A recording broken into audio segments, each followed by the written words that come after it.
Hello అండి. Welcome to Prarthana's kitchen. ఈరోజు నేను చేసిన రెసిపీ పొటాటో రైస్ అండి. చాలా సింపుల్‌గా, ఈజీగా, టేస్టీగా లంచ్ బాక్స్‌లో కానీ, టిఫిన్స్‌కి కానీ వితిన్ 10 మినిట్స్‌లో చేసుకునే రెసిపీ అండి. ఈ పొటాటో రైస్‌ని ఈ ప్రాసెస్‌లో గనుక చేస్తే చాలా టేస్టీగా ఉంటుందండి. తప్పకుండా మీరు కూడా ఒకసారి ట్రై చేసి చూడండి.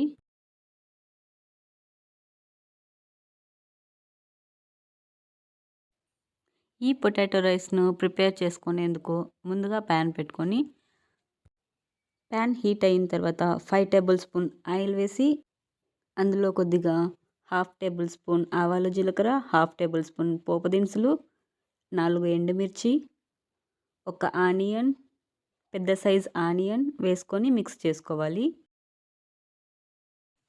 ఆనియన్స్ లైట్‌గా వేగిన తర్వాత ఇందులో 5 పచ్చిమిర్చి వేసుకొని మిక్స్ చేసుకోవాలి.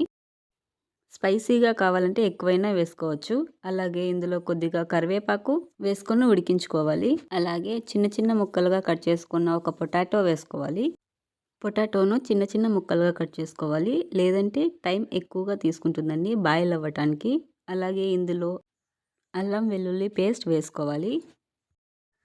అల్లం పేస్ట్ పచ్చివాసన పోయిన తర్వాత ఇందులో కట్ చేసుకున్న టమోటాను వేసుకొని కలుపుకోవాలి. టమోటో లైట్‌గా వేగిన తర్వాత ఇందులో కొద్దిగా సాల్ట్, కొద్దిగా పసుపు వేసుకొని ఉడికించుకోవాలి. స్టవ్‌ను మీడియం ఫ్లేమ్‌లో పెట్టుకొని పొటాటో మొత్తం మెత్తబడేంత వరకు ఉడికించుకోవాలి. పొటాటో మొత్తం ఇలా బాయిల్ అయిన తర్వాత ఇందులో మసాలాలన్నీ హాఫ్ టేబుల్ స్పూన్ వేసుకోవాలండి. ధనియా పొడి, కారం పొడి, చికెన్ మసాలా, గరం మసాలా వేసుకొని మిక్స్ చేసుకోవాలి. ఇందులో మసాలా మొత్తం యాడ్ చేసిన తర్వాత స్టవ్‌ను మీడియం ఫ్లేమ్‌లో పెట్టుకొని ఉడికించుకోవాలి. ఇలా ఉడికించుకున్న పొటాటోలో ముందుగా తీసుకున్న రైస్‌ను యాడ్ చేసుకొని కలుపుకోవాలి. అలాగే ఇందులో రైస్‌కి సరిపడా సాల్ట్ వేసుకొని గుజ్జు మొత్తం బాగా కలిసేలా కలుపుకోవాలి.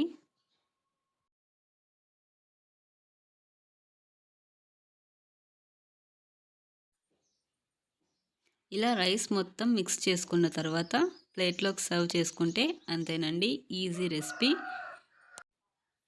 ఈ రైస్ చాలా టేస్టీగా ఉంటుందండి. ఆలూతో చేసిన ఏ రైస్ అయినా టేస్టీగానే ఉంటుందండి. ఈ రైస్‌ని పిల్లలకు లంచ్ బాక్స్‌కి కానీ, టిఫిన్స్‌కి కానీ చేసి పెడితే ఎంతో ఇష్టంగా తింటారండి.